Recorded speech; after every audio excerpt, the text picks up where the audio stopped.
हमारे बहुत सारे दोस्त हैं जो भारत छोड़कर यूरोप में बस गए, अमेरिका में बस। अब वो कभी उनकी बढ़ाई करते हैं यूरोप और अमेरिका की, तो पता कैसे करते हैं? वो कहते हैं, ओ राजीव भाई कितना अच्छा है अमेरिका। मैं पूछा क्या अच्छा है? अरे यहाँ होटल है यार, 10,000 कमरे का होटल, भारत में हो सकता है? मैंने कहा भाई भारत में होटल की जरूरत नहीं है, इसलिए नहीं होता।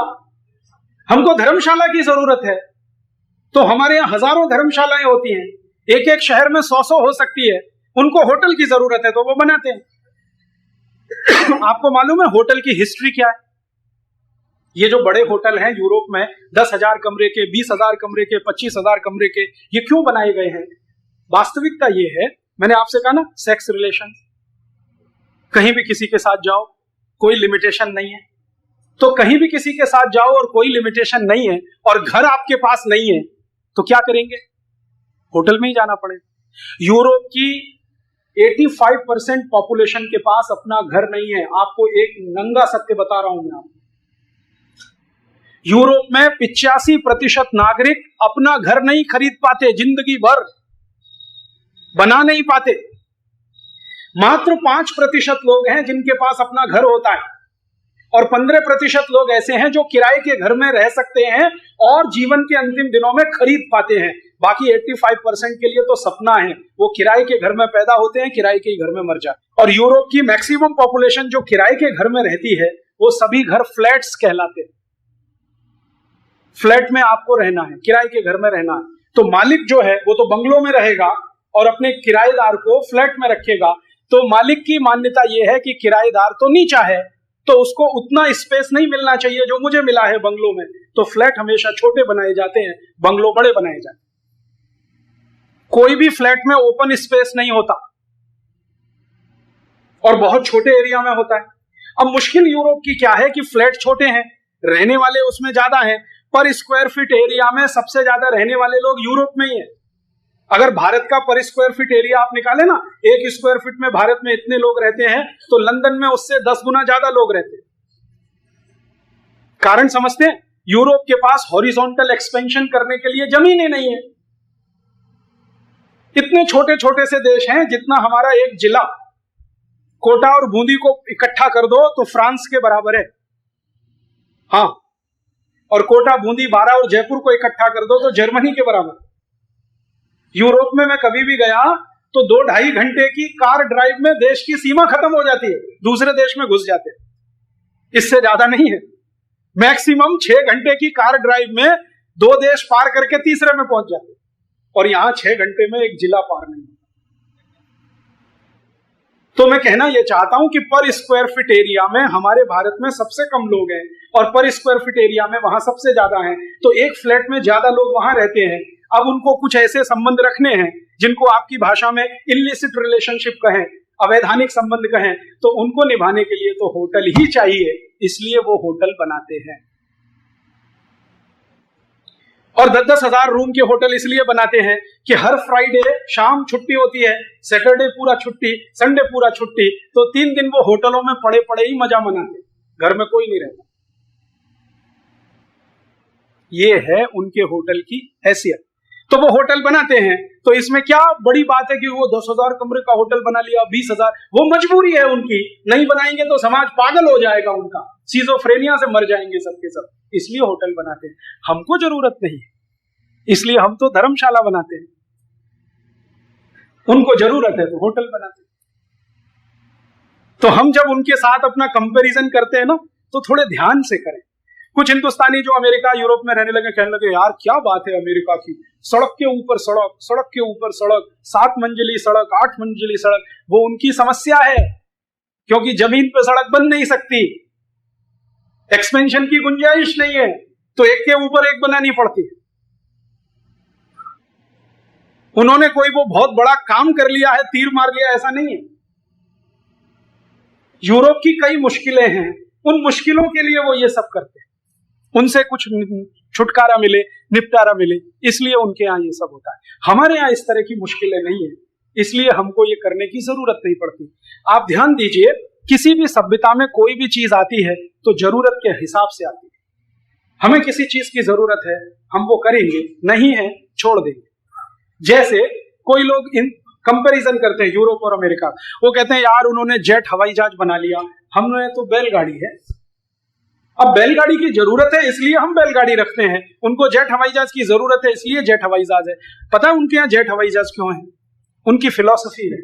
उनकी फिलॉसफी ये है कि जीवन एक बार ही मिलता है। यूरोप की जो फिलॉसफी है ना, उसमें पुनर्जन्म नहीं, कोई भी पुनर्जन्म नहीं। और आप जानते हैं ना, भारतीयता को छोड़कर दुनिया के किसी भी दर्शन में पुनर्जन्म नहीं। इस्लाम में पुनर्जन्म नहीं है, ईसाईयत में पुनर्जन्म नहीं है, कुरान हदीस में पुनर्जन्म नहीं है, बाइबल ओल्ड टेस्टामेंट में पुनर्जन्म नहीं है। पुनर्जन्म सिर्फ इस देश में है, और एक बार नहीं, बार बार बार बार बार बार। उनके यहाँ एक ही बार है जन्म। तो वो बोलते क्या है वहां के फिलोसोफर कि जन्म एक ही बार मिला है, तो जितना मजा करना है यही करो, अगली बार तो मिलेगा नहीं, तो जल्दी जल्दी मजा करो, तो हर चीज जल्दी जल्दी करो, तो जेट हवाई जहाज लाओ, तो ये लाओ, स्पीड बढ़ाते जाओ, क्योंकि जन्म एक ही है। भारत में बार बार जन्म। मैंने एक बार एक किसान को पूछा कि आप तो बैलगाड़ी से चलते हैं, बहुत देर लगती है, तो उनका हाँ लगती है तो क्या? मैंने कहा आपको देर लगती है तो माल देर में आपका पहुंचता है बाजार में। तो उन्होंने कहा तो क्या? तो इससे पैसा कम आता है। तो उसने कहा तो क्या? तो मैंने कहा आपको मजा करने के लिए टीवी फ्रिज घर में नहीं आता क्योंकि पैसा कम है, तो उससे क्या? तो मैंने कहा उसमें बहुत मजा आता है, टीवी देखो, सिनेमा देखो। तो उसने कहा मजा तो मुझे बैलगाड़ी में बैठने में भी आता है। अब तो कहानी खत्म सारी। वो ये कहता है कि जब मैं बैलगाड़ी में चलता हूं तो बैल के गले की जो घंटी है, मुझे ऐसा लगता है कि भगवान कृष्ण की बंसरी बज रही है, मैं सुनते हुए आराम से जाता हूं, और मुझे कुछ पड़ी नहीं है। जो करना है इस जन्म में, बच गया तो अगले जन्म में, उसका बच गया तो अगले जन्म में। बार बार में बैठेंगे उसके दोस्त, सगे संबंधी, रिश्तेदार, नातेदार, वो हो गए उसके सब मिनिस्टर, और अंत में डाइनिंग टेबल से दूर रहेंगे उसके नौकर चाकर, वो हो गई प्रजा। ये है डेमोक्रेसी। राजा है ना, राजा, वो सबसे प्रमुख है, क्योंकि डाइनिंग टेबल का सेंट्रल पॉइंट वो है। अब यूरोप में क्या होता है कि जो बच्चे होते हैं ना, वो डाइनिंग टेबल पर अपने बाप के साथ नहीं बैठ सकते। आपको ये बात पचेगी, हजम होगी कि कोई बेटा अपने बाप के साथ बैठकर खाना नहीं खा सकता? वो वहां का नियम है। बाप खाना खाएगा अपने दोस्तों के साथ, फिर बच जाएगा तो बेटे खाएंगे, और अंत में बचेगा तो नौकर चाकर, और सबसे अंत में उसकी पत्नी खाएगी। ऐसी है उनकी व्यवस्था। बाप के साथ बच्चे खाना नहीं खाते। कभी कभी साल में 1-2 दिन ऐसे आते हैं जब बच्चों को अपने बाप के साथ बैठकर खाने का अधिकार है, और वो दिन है क्रिसमस। उस दिन वो अपने बाप के साथ बैठ के डाइनिंग टेबल पे खाना खा सकते हैं, बाकी किसी दिन भी नहीं। क्यों? क्योंकि बच्चे और माँ दोनों की हैसियत परिवार में नीची है। बच्चों को तो मैंने कहा लावारिस छोड़ना है, और माँ तो माँ है नहीं, वो तो एक रखेल जैसी है, वैश्या जैसी है, इस्तेमाल करना है और छोड़ देना है। तो बच्चे और माँ की हैसियत खराब है। जो भी है वो बाप की है। आपको सुनकर हैरानी होगी कि बच्चे का पैदा होना या ना होना ये बाप की इच्छा पर निर्भर है यूरोप में, माँ की कोई इच्छा नहीं। उसको जन्म मिलेगा नहीं मिलेगा बाप तय करेगा। और यूरोप में 2500 साल ये परंपरा रही है कि बच्चा पैदा होते ही बाप पहले उठाएगा, जो माँ ने उठा लिया तो उसको फेंकना पड़ेगा, कुत्ते खा जाए, भेड़िया खा जाए। और मां बच्चे को दूध नहीं पिला सकती यूरोप में, नर्स दूध पिलाती, मां नहीं पिला सकती। तो नर्सों के दूध पर बच्चे पलते हैं, इसलिए यूरोप में नर्सों की मांग सबसे ज्यादा है। आप कभी कभी अखबार में सुनते हैं ना, इंग्लैंड में भारतीय नर्सों की इतनी मांग है, अमेरिका में इतनी मांग है। क्यों? नर्सिंग करना है। नर्सिंग माने बच्चों को दूध पिलाए, मां नहीं पिलाई, नर्स पिलाई। ये उनकी मान्यता है।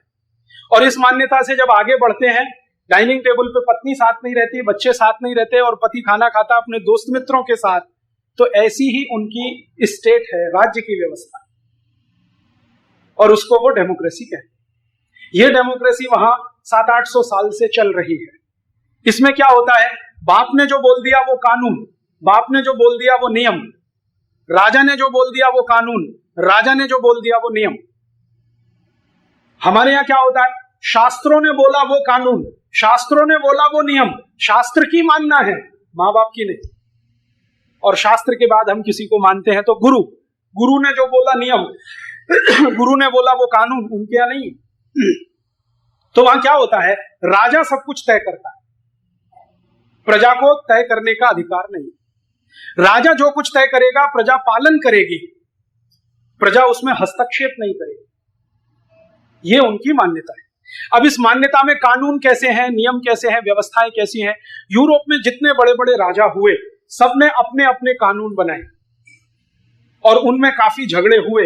वो राजा बदलते थे, कानून बदलता था, राजा बदलता था, कानून बदलता था, राजा बदलता था, कानून बदलता था। अब हमने भी क्या किया, यूरोप की नकल करके पार्लियामेंट्री डेमोक्रेसी ले आया। यहां भी क्या हो रहा है, सरकार बदलती है, कानून बदलते हैं, सरकार बदलती है, कानून बदलते हैं, सरकार बदलती है, कानून बदलते हैं। एक सरकार एक कानून बनाती है, दूसरी कहती है ये बेकार है, इसका बदल दो, दूसरा लाओ।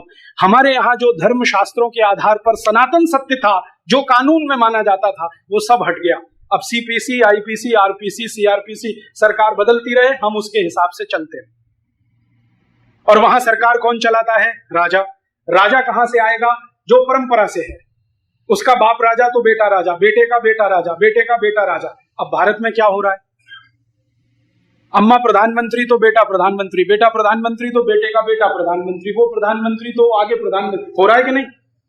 अब हम चिल्लाते हैं कि भारत में भाई भतीजावाद, ये तो आने ही वाला है क्योंकि यूरोप की नकल की हमने। कानून वहां के कैसे, एक छोटा सा मैं आपको किस्सा सुनाता हूं। ये किस्सा है आज का नहीं, अरिस्टोटल के जमाने का। अरिस्टोटल का एक चेला था, उसके खिलाफ एक मुकदमा आया। चेले का नाम था डेमोस्थनीज। अरिस्टोटल का एक चेला, एक शिष्य, उसका नाम था डेमोस्थनीज। तो उसके खिलाफ एक मुकदमा आया राजा के दरबार में। मुकदमा यह था कि उसने अपने पड़ोसी का धन और संपत्ति लूट लिया। डेमोस्थनीज ने, डेमोस्थनीज ताकतवर था, उसका पड़ोसी कमजोर था। कहानी है रोम की। तो लूट लिया उसने। अब लूट लिया तो राजा के सामने मुकदमा आया। जो उसका पड़ोसी था उसका नाम था एशुनियस। तो राजा के सामने मुकदमा चल रहा है और डेमोस्थनीज कह रहा है कि मैंने एशुनियस का धन संपत्ति लूट लिया है और मैंने ठीक किया है। तो एशुनियस को कहा गया, भाई तुमको क्या कहना है अपने बचाव में। तो एशुनियस कह रहा है, मैं गरीब हूं महाराज, मेरे पास धन पहले से ही बहुत कम है, मेरे बच्चे भूख से पीड़ित हैं, आप मेरा धन वापस दिलवा दो तो मेरा कुछ काम हो जाए।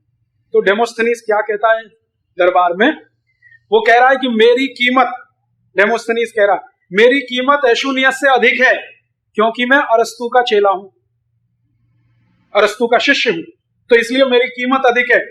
और मैं महान हूं क्योंकि मेरे पास पैसा है। ध्यान से सुनना, मैं महान हूं क्योंकि मेरे पास पैसा है। और मैं ये कहने के लिए बाध्य हूं कि मेरा जन्म एक अच्छे परिवार में पैदा हुआ है। अच्छा परिवार माने मेरी मां अपने बाप की पत्नी थी, रखेल नहीं थी, कैप्ट नहीं थी, वो पत्नी थी, उससे मेरा जन्म हुआ है, इसलिए मैं और भी ज्यादा महान हूं। अब मैं महान हूं, मेरी शिक्षा भी अच्छी हुई है और मैंने कभी जिंदगी में कोई श्रम कार्य नहीं किया है, इसलिए मैं महानता के चरम पर हूं। आपको एक छोटी घटना सुनाता हूं। प्लेटो कहता था कि जो हाथ से श्रम करते हैं वो सबसे घटिया लोग हैं और सबसे ऊंचे लोग वो हैं जो कोई श्रम नहीं करते। भारत में इसका उल्टा है। भगवान कृष्ण अर्जुन को समझा रहे हैं कि बिना मेहनत के जो खाता है वो पाप की कमाई है, इसलिए मेहनत किए कुछ मत खाओ। यूरोप में प्लेटो कहता है मेहनत करो ही मत, बिना मेहनत के खाओ। वो कहता है कि मैं अरस्तु का चेला हूं, अरस्तु प्लेटो का चेला था और प्लेटो कहता था कि श्रम मत करो, मैंने आज तक कोई श्रम नहीं किया है, इसलिए इस मुकदमे का फैसला मेरे पक्ष में होना चाहिए। तर्क सुनो उसके। और न्यायाधीश ने, जो राजा था, डेमोस्थनीज के पक्ष में फैसला दे दिया। और ऐसे एक दो नहीं, मेरे पास 1500 मुकदमों के डॉक्यूमेंट्स, ये तो एक मैंने सुना। अब राजा कहता है कि मैंने न्याय किया। क्या किया? एक महान व्यक्ति, समृद्ध व्यक्ति, पैसे से बड़ा, जिसने कभी श्रम कार्य नहीं किया, उसने अपने पड़ोसी की संपत्ति को लूट लिया, तो उसने ठीक किया क्योंकि वो महान है और मैंने उसके पक्ष में फैसला दिया, तो अच्छा ही किया। ये है न्याय। और इस पर टिका हुआ है प्लेटो का सारा पुस्तक लॉज, LAWS। उससे निकली है उनकी व्यवस्था, जिसको criminal procedure code, civil procedure code और दूसरे प्रोसीजर कोड कहते हैं। वो सब की सब हमने बिना अकल लगाए ले लिया है। अब कैसे न्याय मिले इस देश में? आप देखो भारत में जहां सीपीसी, सीआरपीसी, आईपीसी चलता है ना, वहां पैसे वालों को ही न्याय मिलता है। हमारे राष्ट्रपति अब्दुल कलाम ने चीफ जस्टिस को एक चिट्ठी लिखी है कि क्या कारण है भारत की आजादी के 50 साल में गरीबों को ही फांसी हो रही है, किसी अमीर को फांसी नहीं हुई, जबकि उन्होंने क्राइम गरीबों से ज्यादा किए। तो चीफ जस्टिस के पास जवाब नहीं है डॉक्टर अब्दुल कलाम के इस पत्र का। मेरे पास जवाब है, क्योंकि हमने कानून और न्याय व्यवस्था अंग्रेजों से ली है, उनसे नकल की है। तो उनके यहां न्याय तो पैसे वाले को ही मिलता है, ताकतवर को ही मिलता है, गरीब को न्याय लेने का अधिकार ही नहीं है, क्योंकि उसमें आत्मा नहीं। तो ऐसी पूरी व्यवस्था उनकी, उसकी हम नकल करके अपने देश में सोचें कि सुख शांति आएगी। मुझे नहीं लगता कि इसमें कोई सुख शांति आएगी। तो आप बोलेंगे क्या करना चाहिए? अब मैं अपने व्याख्यान का अंत करने जा रहा हूं। मुझे ये लगता है कि भारत में दो ही काम करने के लिए अब हमारे पास स्थान है। या तो हम यूरोप की ये जो मान्यताएं हैं ना, उनके हिसाब से अपने को बदल लें, या हमारे देश की अपनी मान्यताओं के हिसाब से अपनी व्यवस्थाओं को बदल लें। हमने ये जो पार्लियामेंट्री डेमोक्रेसी यूरोप की नकल करके लाई है, उसका अंतिम परिणाम है संसद में मां बहन की गाली, जो यूरोप में बहुत सामान्य है सभी संसदों में। तो अगर हम इसी पार्लियामेंट्री डेमोक्रेसी को चलाना चाहते हैं तो जो दृश्य आपने देखा, थोड़े दिन बाद इससे भी भीभत्स देखने को मिलेगा। तो आप तय कर लीजिए कि यही चलाना है, तो अपने को यूरोप के हिसाब से बदल लीजिए और ये मान लीजिए कि न्याय पैसे वाले को ही मिलेगा, अन्याय हर गरीब को झेलना ही पड़ेगा, सुख सुविधाएं पैसे वालों को ही मिलेंगी, गरीबों को तो दुख और दुख में से ही निकलना पड़ेगा। तो ये मान लीजिए, और अगर ये मान लिया तो सारा किस्सा खत्म, कुछ करने की जरूरत ही नहीं है।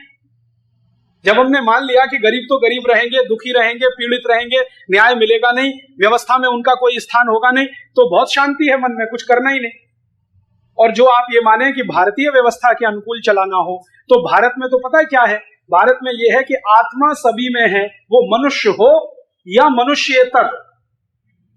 चींटी में भी आत्मा है, मक्खी में भी आत्मा है, मनुष्य में भी है, स्त्री में भी है, पुरुष में भी है। और हमारी मान्यता है आत्मा सबकी समान है, किसी की बड़ी और छोटी नहीं है। जब आत्मा सबकी समान है और सब में आत्मा है, तो हमें हमारी व्यवस्था इस हिसाब से बनानी पड़ेगी जिसमें हर आत्मा को सम्मान मिले और न्याय मिले।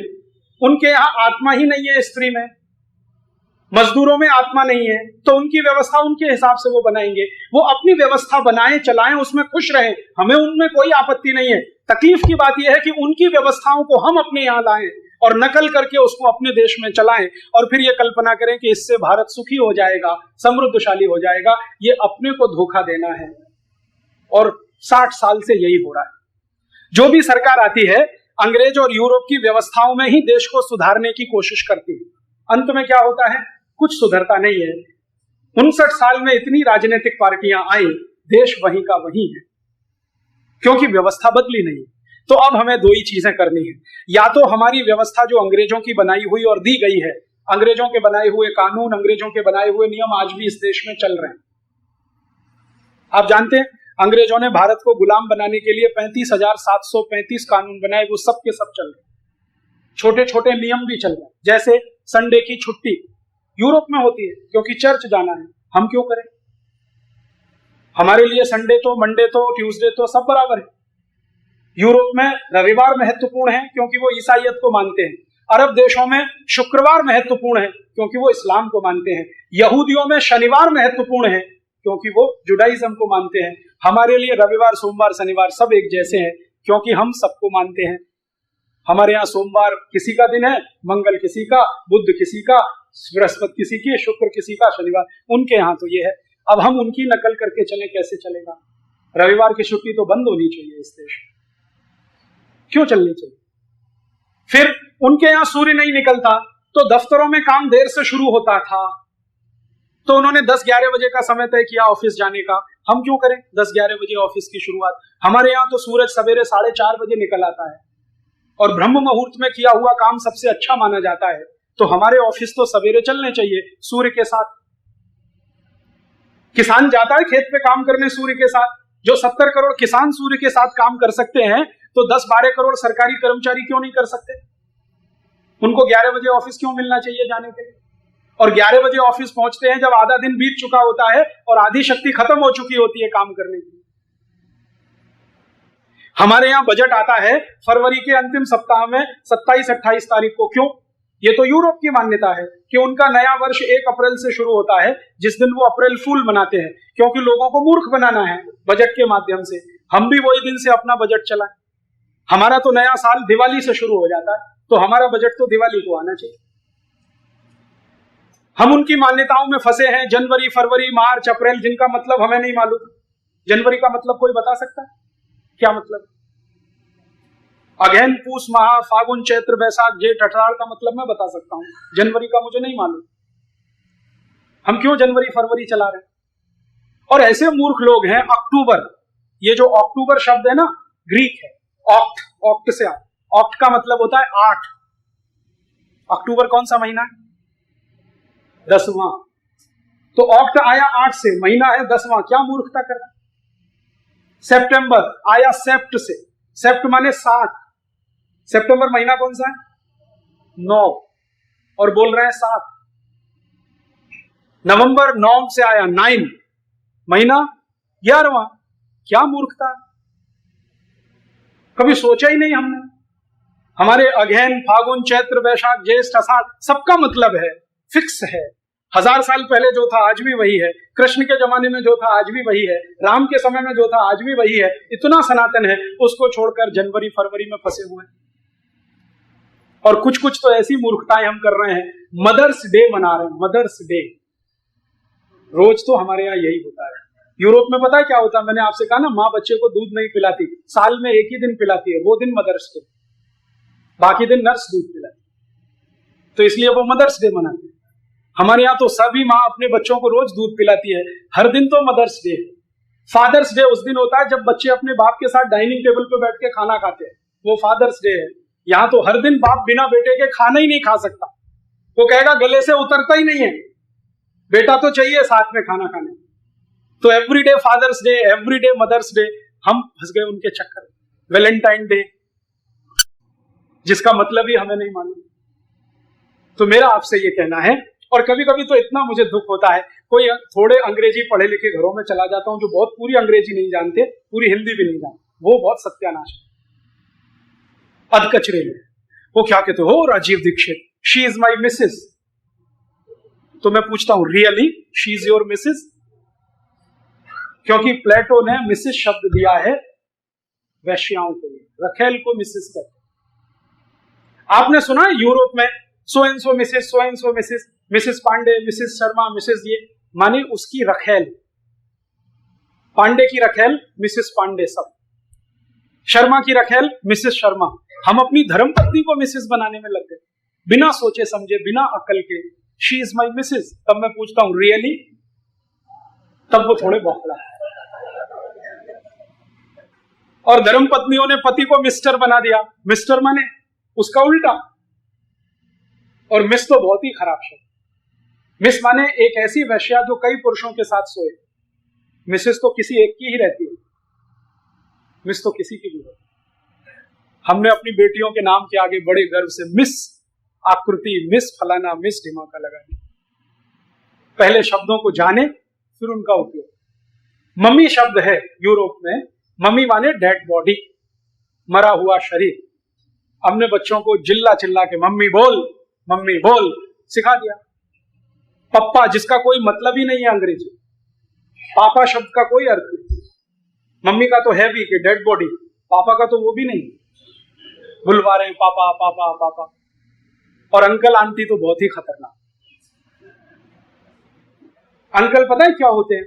जैसे कोई बाप है, उसके भाई हैं जो उसके बाप की दूसरी रखेलों से पैदा हुए हैं, वो सब अंकल। और आंटी उसका फीमेल पार्ट। हम किसी को भी अंकल और आंटी बोल देते बिना सोचे समझे, और सामने वाला स्वीकार भी कर लेता, उसको मालूम नहीं है कितनी बड़ी गाली दे रहा है।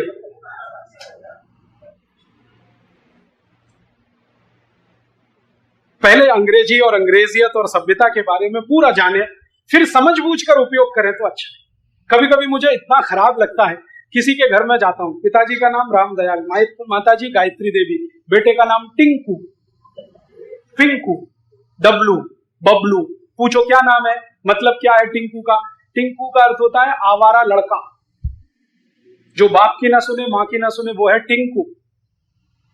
और ज्यादातर बच्चे वहां टिंकू ही होते हैं यूरोप में। हमारा बेचारा सीधा साधा आज्ञाकारी उसको टिंकू टिंकू बोल बोल के उसका कचरा निकाल। तो मेरी आपको हाथ जोड़कर विनती है कि भाषा के स्तर पर, भूषा के स्तर पर, भोजन के स्तर पर, भजन के स्तर पर और भेषज के स्तर पर ये यूरोप की नकल मत करिए। और अगर करनी ही है तो पूरी करिए, अधूरी मत करिए। या तो पूरे यूरोपीय हो जाइए, अंग्रेज हो जाइए, और नहीं तो भारतीय हो जाइए। बीच में मत रहिए खिचड़ी की तरह से, त्रिशंकु मत बनिए। उन्होंने अपनी भूषा बनाई है, पैंट है, शर्ट है, कोट है, क्योंकि उनका वातावरण ठंडा है। मैंने आपको बोला ना, बहुत ठंडा वातावरण, इसलिए उनको पैंट चाहिए, शर्ट चाहिए, शर्ट के ऊपर टाई चाहिए, टाई के ऊपर कोट चाहिए, कोट के ऊपर ओवरकोट चाहिए, क्योंकि ठंड बहुत है। हमको नहीं चाहिए ये सब। अब हम भरी जून की गर्मी में 50 डिग्री सेंटीग्रेड में टाई कोट लगा के घूमे और घोड़े पर चढ़कर शादी करवाने जाएं, तो हमसे बड़ा सुपर इडियट कौन? और शादी जिस पत्नी से करें वो साड़ी में, और हम 3 पीस सूट और टाई में। हमारे यहां बोलते हैं पति पत्नी 2 पहिए हैं गृहस्थी की गाड़ी के, एक पहिया ट्रैक्टर, दूसरा साइकिल, कैसे चलेगी गृहस्थी? या तो पत्नी को भी बोलो कि स्कर्ट में आए तो आपका 3 पीस सूट और टाई जमेगा, क्योंकि यूरोप में पत्नी स्कर्ट पहनती है तो पति 3 पीस सूट और टाई पहनता है। यहां अगर पत्नी साड़ी पहन रही है तो आपको तो धोती कुर्ता वही ठीक है। और आप बोलेंगे जी धोती में क्या है? धोती दुनिया का ऐसा वस्त्र है जो बिना सिला हुआ है, और बिना सिले हुए वस्त्र में आप चाहें वो डिजाइन बना सकते हैं। हिंदुस्तान में धोती से 1000 से ज्यादा डिजाइन बन सकती है।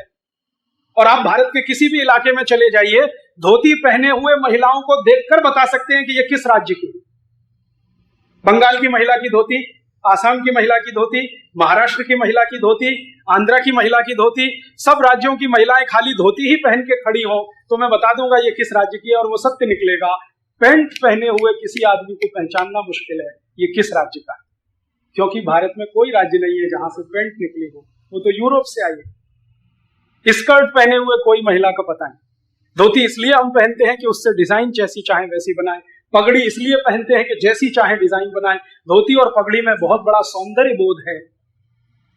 पगड़ी देखकर आप पहचान सकते हैं कि ये आदमी किस इलाके का, मारवाड़ी है कि मेवाड़ी, हाड़ौती का है कि कहां का। पगड़ी देख के, धोती देख के, क्योंकि दोनों ही बिना सिले हुए हैं।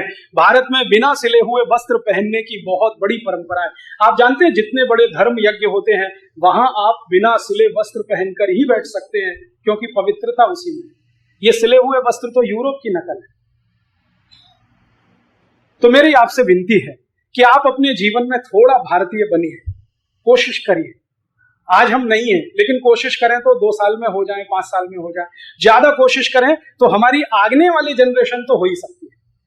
हम शायद नहीं भी हो पाए, अगली जनरेशन को तो बना ही सकते हैं। बस उनको ये समझ दीजिए कि भारत क्या है, यूरोप क्या है, उनकी मान्यता क्या है, उनकी परंपरा क्या है, उनकी वेशभूषा क्या है, हमारी क्या है, उनका भोजन क्या है, हमारा भोजन क्या है। वो पिज्जा बर्गर क्यों खाते हैं? क्योंकि और कुछ खाने को है नहीं। यूरोप में 3-4 ही अन्न पैदा होते हैं और उससे 3-4 ही डिश बन सकती है, इसलिए ले देके उनके पास पिज्जा और बर्गर है। भारत में 1400 वस्तुओं का उत्पादन जमीन से होता है, यहाँ अलग अलग डिशेज हैं।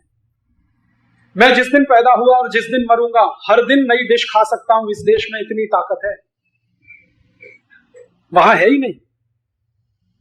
और हम घरों में जो कुछ भी बनाते हैं वो हमारे स्वास्थ्य और प्रकृति से जुड़ा हुआ है। जितने भी अचार हिंदुस्तान में पड़ते हैं, बिना मेथी दाने के कोई अचार नहीं है, क्योंकि मेथी की हर समय जरूरत है, क्योंकि हम समशीतोष्ण जलवायु में रहते हैं। और मेथी ही है जो समशीतोष्ण जलवायु में वात, पित्त, कफ तीनों को संतुलित रख सकती है, और कुछ नहीं। इसलिए हर अचार में मेथी, हर लड्डू में मेथी, हर सब्जी में मेथी, जहां लगे वहीं मेथी, क्योंकि जरूरत है। अब कोई बाहर से आए और हमसे कहे कि तुम तो पागल हो, मूर्ख हो, ये हर अचार में मेथी डाल दिया। हमारे जैसा देखो, हम तो सॉस खाते हैं क्योंकि सॉस उनकी मजबूरी है, इसके आगे वो बना ही नहीं सकते कुछ। कच्चा माल एक टमाटर है और थोड़ी शुगर बना लेते हैं, चौथी कोई चीज है नहीं, तीसरी कोई चीज है नहीं, तो सॉस ही बनेगा, उससे और क्या बनेगा। तो उनकी जो मजबूरियां हैं उनको अपनी विशेषता मत बनाइए, और हमारी जो विशेषताएं हैं उनको कमजोरियां मत साबित करिए। तब हम जाकर इस भारत को सुजलाम सुफलाम देख पाएंगे। और ये साल कोई विशेष साल है।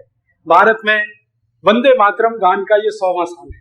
भारत के स्वदेशी आंदोलन का ये 100वां साल है। आपको मालूम है सन 1906 में स्वदेशी आंदोलन शुरू हुआ। महाराष्ट्र में लोकमान्य तिलक ने उसकी नींव रखी। बाद में गांधी जी तो उसमें जुड़ गए, नींव तो लोकमान्य तिलक ने रखी थी। 5 नवंबर 1906 को पुणे शहर में लोकमान्य तिलक ने विदेशी कपड़ों में आग लगाकर स्वदेशी आंदोलन शुरू किया, और उस दिन ये वंदे मातरम पूरा गाया गया। तब से ये दोनों कहानी एक साथ जुड़ गई। तो वंदे मातरम का 100वां वर्ष है, स्वदेशी आंदोलन का 100वां वर्ष है। तो इस 100वें वर्ष में कुछ तो करें अपने जीवन में, थोड़े तो स्वदेशी बने, भारतीयता के नजदीक चले। तो आप बोलेंगे हम क्या कर सकते हैं? इतना ही करिए कि जितना बने अपने जीवन में भारतीयता लाइए। तो कितने स्तर पर? 5, ज्यादा नहीं कहता मैं। आपके भोजन में संपूर्ण भारतीयता लाइए, माने pizza, burger, hot dog, cold dog, chowmein, toffee, chocolate, biscuit, पाव रोटी, डबल रोटी, इनको थोड़ा बाहर करिए और अपने देश की चीजें अंदर लाइए। हमको पिज्जा बर्गर की जरूरत नहीं। अपने पास इडली है, सांभर है, रसम है, उत्तपम है, डोसा है, पूरी है, कचौरी है, सब्जी है, खीर है, पापड़ है, खाखरा है, 20 किस्म के खाखरे हैं, फाफड़ा है, पता नहीं क्या क्या है। हमको ये सब नहीं चाहिए। अपना भोजन और अपनी भूषा, बन पड़े उतनी भारतीय भूषा जितना संभव हो। फिर तीसरा, अपना भजन, माने अपना गान, अपना संगीत। ये पॉप म्यूजिक, रॉक म्यूजिक, इसमें मत फंसिए, क्योंकि उसमें म्यूजिक जैसा कुछ है नहीं, ना कर्ण प्रिय है, ना शरीर के लिए अच्छा है। तो भारतीय संगीत, भारतीय भजन, इसमें जाइए, आनंद भी मिलेगा, मोक्ष प्राप्ति भी होगी। यहां तो सब कलाएं मोक्ष प्राप्ति का साधन है। फिर उसके बाद भारतीय भजन के बाद भारतीय भेषज, माने औषधि, जितनी बने भारत की औषधि खाइए। अब तो आपको मालूम है यूरोप के बड़े बड़े डॉक्टर कह रहे हैं कि एलोपैथी में कोई औषधि नहीं है, आप खाओ सब जहर है। ताकत आपकी है कि पचा लो तो जिंदा, नहीं तो मर जाओ। आपने देखा आजकल अमेरिका का एक बहुत बड़ा डॉक्टर है डीन ऑर्निश, वो चिल्ला चिल्ला के कह रहा है कि एलोपैथी में कोई मेडिसिन नहीं है, सब जहर है। तुम्हारी ताकत कितनी है जहर को पचाने की, तुम तय कर लो। और ये जो एलोपैथी के हम गुणगान गाते हैं ना, आपको मालूम है ये शुरू कैसे हुई? ये ज्यादा पुरानी नहीं है, 200-250 साल पहले की एक पुरानी कहानी सुना देता हूं, कैसे डॉक्टर होते थे। जॉर्ज वॉशिंगटन अमेरिका के एक राष्ट्रपति हुए।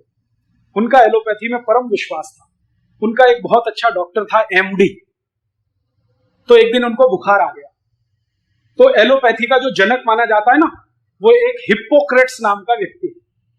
अब हिप्पोक्रेट का मतलब क्या होता है वो आप सब जानते हैं। तो हिप्पोक्रेटिस करके एक व्यक्ति हुआ, उसने एलोपैथी को जन्म दिया, ऐसा कहते हैं। तो वो क्या कहता था कि कोई भी बीमारी आए तो रक्त के प्रदूषण से आती है, तो बीमारी जैसे ही आए तो गंदा खून शरीर में से निकालो। तो वो जो जॉर्ज वॉशिंगटन का एमडी डॉक्टर था, उसने यही फिलॉसफी अपना दिया अपने राष्ट्रपति पर। उनको बुखार आ गया तो जॉर्ज वॉशिंगटन के अंदर गंदा खून है, इसको बाहर निकालो। तो उनकी नसें काट दी उसने ब्लेड से, यहां की नस काट दी, खून निकलना शुरू हुआ, भल भल भल भल भल भल। 24 घंटे में इतना खून निकल गया कि जॉर्ज वॉशिंगटन मर गया। ये है एलोपैथी, जिसके पीछे आप आंख बंद करके अंधों की तरह से भाग रहे हैं। जरा रुकिए, ठहरिए, देखिए कि उसमें कितना वैज्ञानिक सत्य है, तथ्य है, और कितना उसमें बकवास है। यूरोप की तो मजबूरी है कि वो एलोपैथी के अलावा कुछ कर ही नहीं सकते, क्योंकि उनके पास कुछ ऑल्टरनेट ही नहीं है। तो उनको करने दीजिए। आपके पास क्या कमी है बताइए ना। आयुर्वेद इतना बड़ा शास्त्र है जिसके 2 हिस्से हैं, प्रिवेंटिव और क्यूरेटिव। आपको तो जरूरत ही नहीं।